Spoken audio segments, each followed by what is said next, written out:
4 বছর 7 মাস বয়সী ফাতেমা। ঘরের বিছানায় তার দুনিয়া। বিছানাতেই খেলা বা মা বাবা ভাইয়ের সঙ্গে খুনছুটিতে দিন কাটে তার। মায়ের কাছ থেকে আবদার করে কখনো বানায় রুটি, আবার কখনো তৈরি করে পিঠা। তবে সবকিছুই বিছানায়। রঙিন দুরন্ত শৈশবে দাপিয়ে বেড়ানো কেবলই স্বপ্ন ফাতেমার কাছে। 4 মাস বয়স থেকে বিটা থ্যালাসেমিয়া রোগে আক্রান্ত ফাতেমা। ঝিনাইদহ থেকে শুরু করে ঢাকা সহ দেশের বিভিন্ন স্থানে সন্তানের চিকিৎসা করিয়েছেন চা বিক্রেতা পিতা রাশেদুল ইসলাম। প্রতি 15 দিন পর পর ফাতেমার শরীরে দিতে হয় রক্ত। বি নেগেটিভ রক্ত হওয়ায় এখন দিন-রাত রক্তদাতা খুঁজতেই সময় যায় পিতার। বর্তমানে শিশুটি ভারতের ভেলোর সিএমসি হাসপাতালের চিকিৎসক ভিকে রামের তত্ত্বাবধানে চিকিৎসা নিচ্ছে। ফাতেমার 10 বছর বয়সী ভাইয়ের বোন মেরু দিয়ে তার চিকিৎসা করা সম্ভব বলে জানিয়েছেন চিকিৎসক, কিন্তু সেই সামর্থ্য নেই হতদরিদ্র পিতা রাশেদুলের। নগদের কাছে সব গ্রাহকই প্রিয়, তাই তো সারা দেশে ক্যাশ আউট চার্জ সবচেয়ে কম।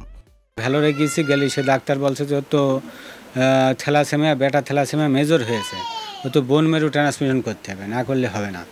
তাতে তো 30 লক্ষ টাকা লাগবে ওর ট্রান্সফিউশন করতে। এখন আমি গরিব মানুষ, এত টাকা কোথায় পাবো? সামান্য একটা চার দোকানদারি করি, কিন্তু আমি তো এদিক ওদিক বিভিন্ন জায়গায় ছুটে বেড়াচ্ছি টাকার জন্য। আমার এই বাচ্চা ব্লাড না দিলে ও হলো কোনো রকম খাওয়া দাওয়া করে না, কান্দে, সারা রাত ঘুমাতে দেয় না, যেখানে সেখানে শুয়ে পড়ে। মানে তারপরে রক্ত জোগাড় করাই সবচেয়ে বেশি কষ্ট।